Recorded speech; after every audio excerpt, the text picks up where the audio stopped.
وما لي لا أعبد الذي فطرني وإليه ترجعون 23ویں پارے میں سورہ یاسین کا باقی معنی حصہ اور اس کے بعد سورہ الصافات، پھر سورہ صاد اور پھر سورہ الزمر ہے۔ جہاں تک سورہ یاسین کے باقی معنی حصہ کا تعلق ہے تو یہاں یہ بات چل رہی ہے کہ ایک بستی جس کی مثال بیان ہو رہی تھی، جس کی طرف 2 حق کے دائی دین کی دعوت لے کر گئے تو اس بستی کے باشندوں نے انہیں ٹھکرا دیا۔ نتیجتاً اللہ رب العزت نے ایک تیسرے کو ان 2 کی مدد کے لیے بھیجا، اور پھر یہاں ذکر ہے کہ وَجَاءَ مِنْ أَقْصَى الْمَدِينَةِ رَجُلٌ يَسْعَىٰ، کہ شہر کے دور کے کنارے سے ایک آدمی دوڑتا ہوا آیا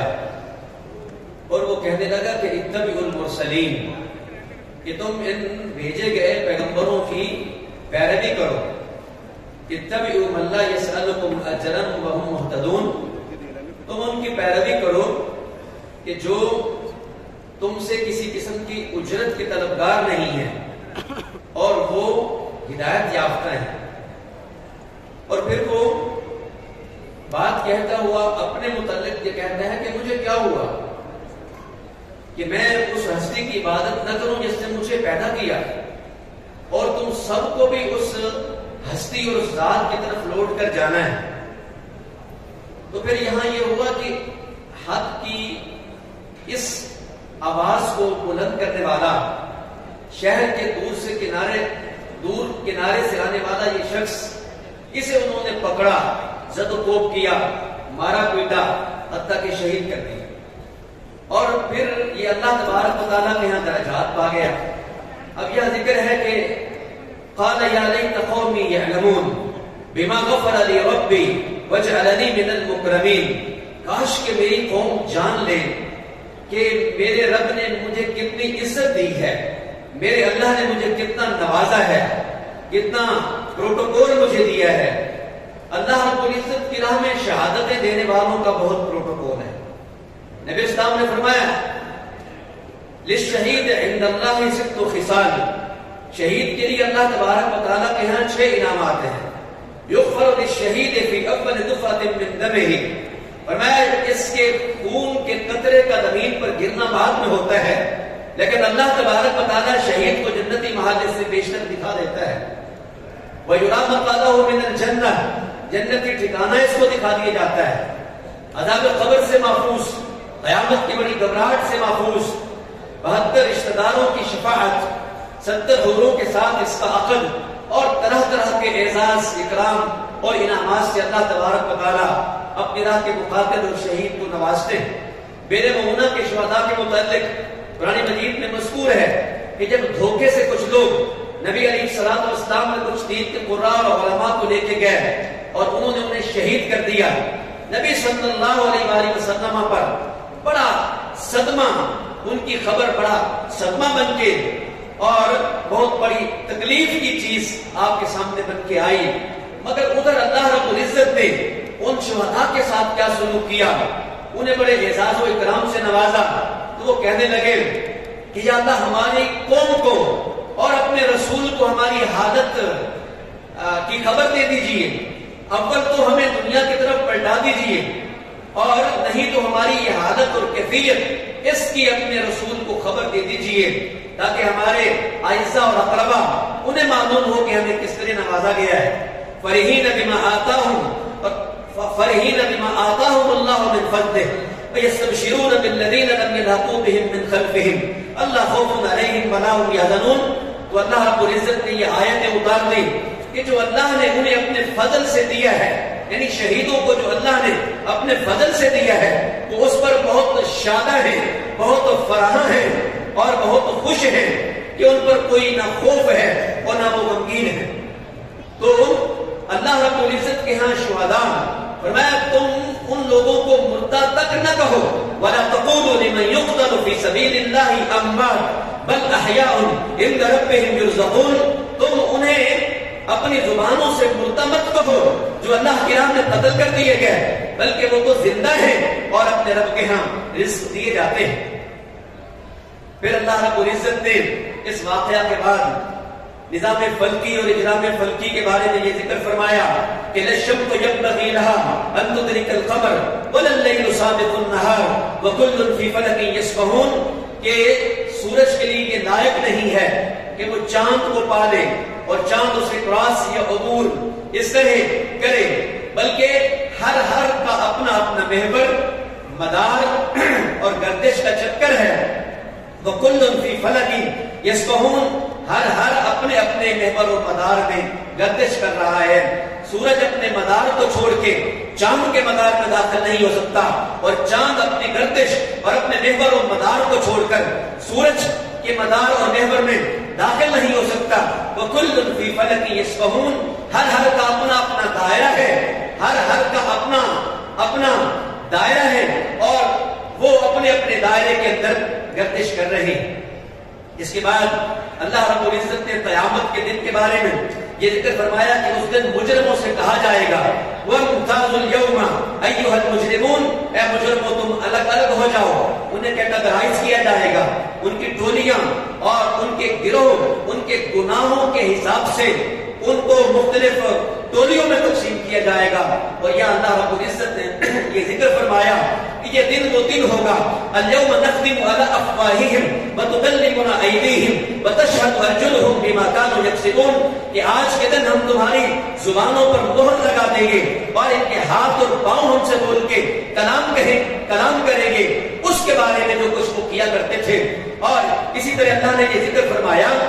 قرآن مجید کے متعدد مقامات پر یہ زبان وہاں بھی جھوٹ بولنے کی کوشش کرے گی، جھوٹ موٹ کا بہانہ کرنا چاہے گی، تو اللہ زبان پہ مہر کر دے گا، اور جسم کے دیگر حصے بول کے بدن انسانی کے دیگر حصے انسان کے خلاف گواہی دیں گے، تو جہنمی اپنی کھال جلد و چمڑی جب ان کے خلاف بول رہی ہوگی وہ اسے کہیں گے وَقَالُوا لِجُلُودِهِمْ لِمَ شَهِدتُمْ عَلَيْنَا قَالُوا أَنطَقَنَا اللَّهُ الَّذِي أَنطَقَ كُلَّ شَيْءٍ، وہ کہیں گے ارے ہماری چمڑی آج ہمارے خلاف کیوں بول رہی ہے؟ وہ کہے گی مجھے اس اللہ نے قوت گویائی دی جس نے زبان کو یا کسی بھی چیز کو قوت گویائی دی، جو زبان کو بولنے کی طاقت عطا کر سکتا ہے، اس نے جلد کو اور جسم کے باقی حصوں کو بھی بولنے کی طاقت عطا فرما دی۔ اگر جسم کے حصے اللہ تبارک و تعالیٰ کے ہاں انسان کے خلاف وہاں پر گواہی دیں گے۔ پھر اللہ رب العزت نے یہ ذکر فرمایا کہ مشرکین مکہ حیات بعد الممات کو نہیں مانتے تھے، اور ابو جہل نے ایک مرتبہ اونٹ کی ریڑھ کی یا چمڑے کی ہڈی اٹھائی اور لہرا کے دکھائی اور کہنے لگا کہ اس ہڈی کو جب یہ پوسیدہ ہو جائے گی، جیسے مردہ دفن ہوتا ہے وہ ہڈیاں پوسیدہ ہو جاتی ہیں تو گل سڑ جاتا ہے، بندہ وہ کہنے لگا کہ جب جسم گل سڑ جاتا ہے تو اللہ تبارک و تعالیٰ کیوں کر اور کیسے پیدا کرے گا؟ اور رب نے فرمایا وَضَرَبَ لَنَا مَثَلًا وَنَسِيَ خَلْقَهُ قَالَ وَمَن يُحْيِي الْعِظَامَ وَهِيَ رَمِيمٌ قُلْ يُحْيِيهَا الَّذِي أَنشَأَهَا أَوَّلَ مَرَّةٍ وَهُوَ بِكُلِّ خَلْقٍ عَلِيمٌ۔ فرمایا ہماری تو مثالیں بیان کرتا ہے اور کہتا ہے کہ ہڈی جب پوسیدہ ہو جائے گی اس سے کون پیدا کرے گا؟ اے نبی کریم اسے کہہ دیجئے وہی رب پیدا کرے گا جس نے ہڈی کو پہلی بار بنایا، اور وہ اپنی خلق اور مخلوق کو خوب جاننے والا ہے۔ نبی اسلام نے فرمایا کہ جب کسی مردے کو قبر میں دفنا دیا جاتا ہے سارا جسم گل سڑ جاتا ہے، مگر دمچی کی ہڈی، ریڑھ کی ہڈی، دمچی کی ہڈی باقی رہتی ہے۔ وَمِنْهُ يُرَكَّبُ الْخَلْقُ، اور قیامت کے دن اسی ہڈی سے ہی پورا ڈھانچہ انسان کا ترکیب دے دیا جائے گا اور بنا دیا جائے گا۔ پھر اس کے بعد سورہ الصافات ہے، اس کے آغاز میں اللہ رب العزت نے یہ ذکر فرمایا کہ اِنَّا زَيَّنَّا السَّمَاءَ الدُّنْيَا بِزِينَةٍ لِلْكَوَاكِبِ وَحِفْظًا مِنْ كُلِّ شَيْطَانٍ مَارِدٍ، کہ ہم نے آسمان دنیا کو، یہ والا آسمان جو قریب کا جو ہمیں دکھتا ہے، اسے ہم نے ستاروں سے زینت بخشی ہے، اور یہ جو آسمان پر ستارے ہیں ان کے ذریعے سے ہم نے آسمان کو ہر سرکش شیطان سے سیکیور کیا ہے۔ اللہ کے پیغمبر نے فرمایا کہ ایک کاہن و نجومی بیٹھتا ہے اور اس کے اوپر شیاطین یوں چڑھتے چڑھتے آسمان تک پہنچ جاتے ہیں، ملأ اعلیٰ میں ہونے والے فیصلوں کو وہ اس کی چوری کرنا چاہے الا من استرق السمع، اور میں چھپ کے بادلوں میں بیٹھ کے وہاں قریب جا کے جو باتوں کو چوری چوری سننا چاہتے ہیں تو ان کے پیچھے شہاب ثاقب لگتا ہے. آپ آسمان پہ بس اوقات ایک لمبی چنگاری، تیز سبق رفتار، برق رفتار ایک چنگاری رونما ہوتی آپ دیکھتے ہوں گے. یہ شیاطین کو جھلسا دینے کے لیے اللہ تبارک و تعالیٰ کا وہ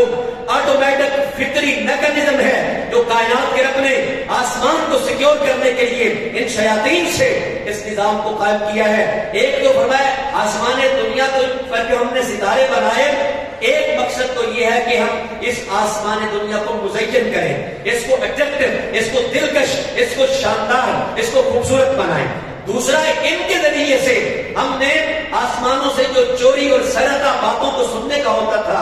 اور شیاطین کے پیچھے شعلے بنا کے ہم نے انہیں لگا کے آسمانوں کو ہم نے ان سے سیکیور کیا. اور تیسری حکمت اللہ رب العزت نے ان ستاروں کی یہ ذکر فرمائی وعلامات وبالنجم هم يهتدون، فرمایا ان علامات اور ان ستاروں کے ذریعے سے پرانے وقتوں کے لوگ جب وہ سمندری سفر کرتے تھے، صحراؤں میں سفر کرتے تھے تو وقت اور جہت وہ ان ستاروں اور ان علامات سے وہ معلوم کیا کرتے تھے.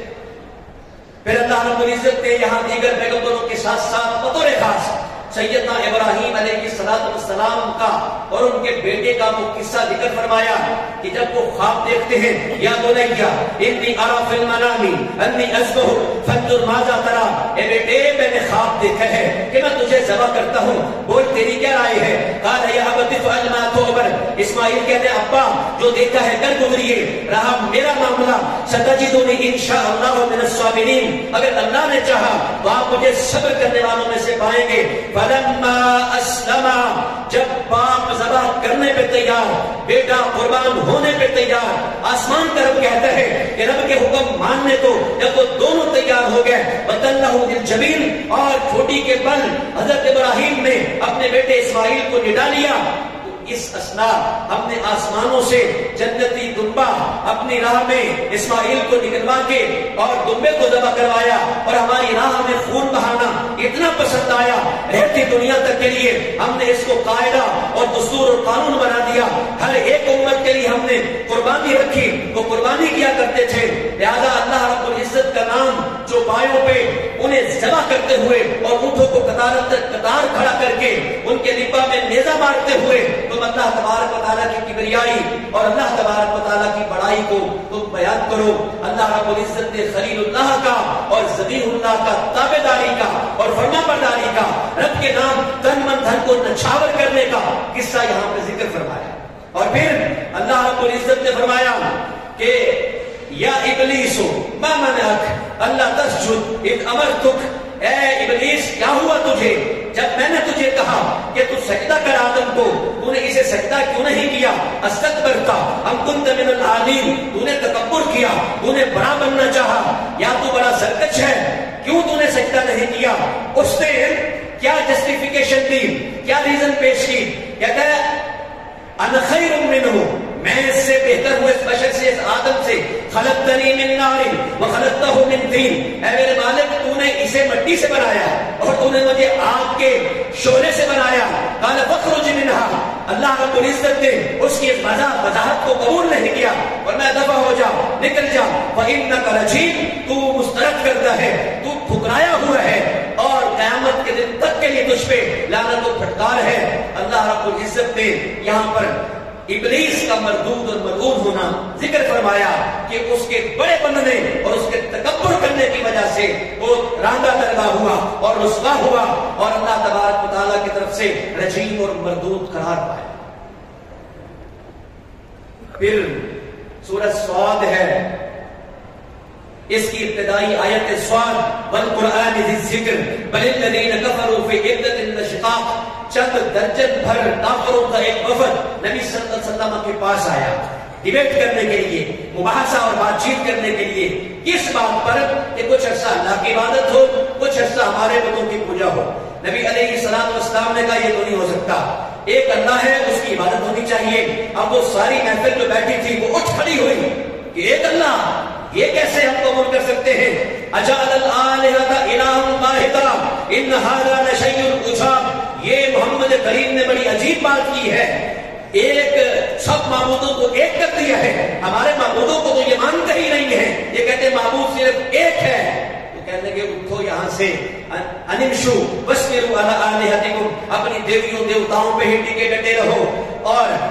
چھوڑو نبی صلی اللہ علیہ وآلہ وسلم کو، اپنے بتوں پہ راضی رہو۔ یہ تو سب کی نفی کرتے ہیں اور صرف ایک اللہ تبارک و تعالیٰ کی بات کہتے ہیں۔ تو آپ صلی اللہ علیہ وسلم نے ان کی پیشکش اور ان کی دھمکیوں کے باوجود کہا کہ اللہ ایک ہے، اور آپ اسلام میں سچی بات سے اور دعوت سے باز نہ آئے۔ اور پھر یہ آیتیں نازل ہوئیں، پھر اس میں دھمکی ہے کافروں کے لیے۔ ایک سردار کافروں کا اٹھا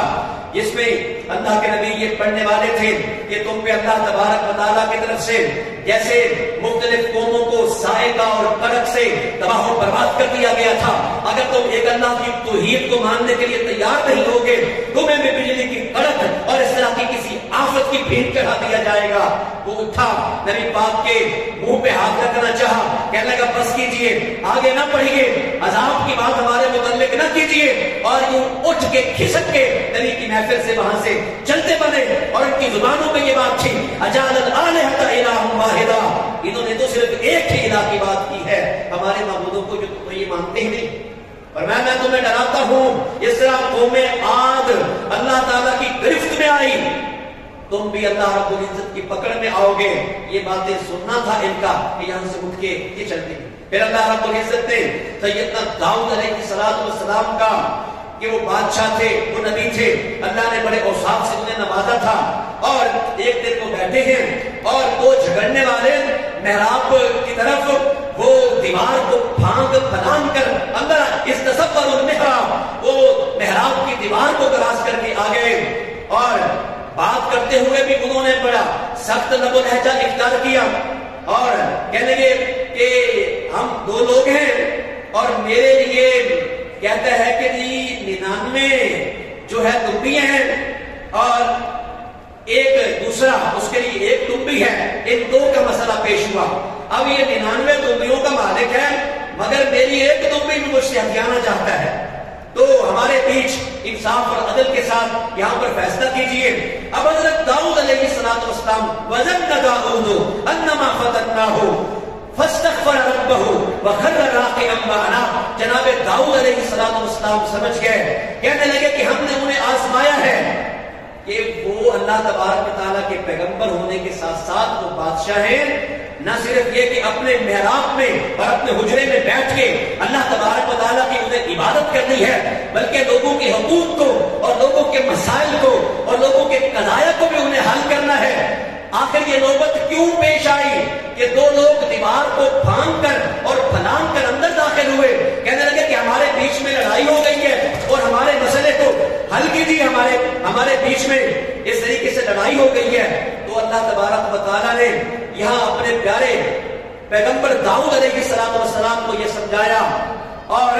داؤد علیہ السلام سمجھ گئے کہ اللہ تبارک و تعالیٰ کی اس بات کا کیا مطلب ہے کہ وَظَنَّ دَاؤُدُ أَنَّمَا فَتَنَّاهُ فَاسْتَغْفَرَ رَبَّهُ وَخَرَّ رَاكِعًا وَأَنَابَ، داؤد سمجھ گئے کہ ان کی آزمائش ہوئی، انہیں آزمایا گیا ہے، وہ اللہ سے معافی مانگنے لگے کہ میں اللہ کے حقوق تو اپنے حجرے میں پورے کر رہا ہوں، مگر اللہ رب العزت کے بندے حقوق العباد میں الجھ رہے ہیں اور جھگڑا کر رہے ہیں، لہذا مجھے جہاں اللہ رب العزت کی عبادت میں وقت لگانا ہے، وہاں خدمت خلق میں اور لوگوں کے فیصلوں میں بھی وقت لگانا ہے۔ فرمایا لوگوں کا یوں دیوار کو پھلانگ کے اندر آنا، اس میں ایک میسج تھا۔ حضرت داؤد بڑے فہمیدہ انسان تھے، وہ اس سے سمجھ گئے اور فوراً توبہ مانگتے ہوئے، بخشش طلب کرتے ہوئے اور سجدے کے اندر اللہ تبارک و تعالیٰ کے سامنے وہ جھک جاتے ہیں اور گر جاتے ہیں۔ اور پھر یا اللہ رب العزت نے یہ ذکر فرمایا کہ اگر تم اللہ رب العزت کا شکر ادا کرو گے، اللہ تعالیٰ تم سے راضی ہوگا۔ وہ اپنے بندوں سے ناشکری اور ناسپاسی کو وہ پسند نہیں کرتا ہے۔ پھر سورہ الزمر ہے،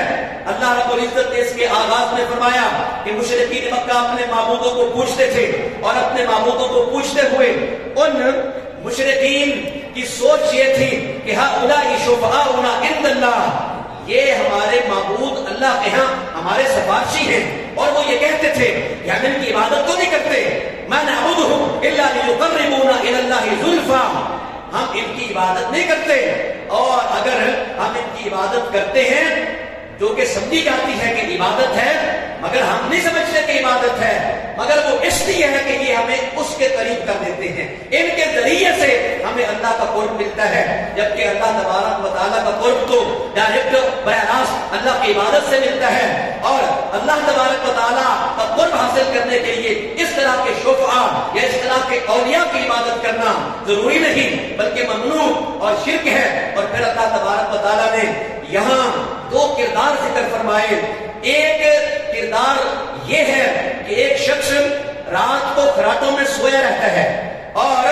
دوسرا اللہ تبارک و تعالیٰ کی آیات کے علم کی بنیاد پہ اللہ رب العزت کے ہاں قیام کرتا ہے، اللہ رب العزت کی فرما برداری کرتا ہے، آخرت سے ڈرتا ہے۔ تو فرمایا کہہ دیجئے جاننے والا اور نہ جاننے والا برابر نہیں ہو سکتے۔ امن هو قانت آناء الليل ساجدا وقائما يحذر الآخرة ويرجو رحمة ربه قل هل يستوي الذين يعلمون والذين لا يعلمون۔ ثابت یہ ہوا اس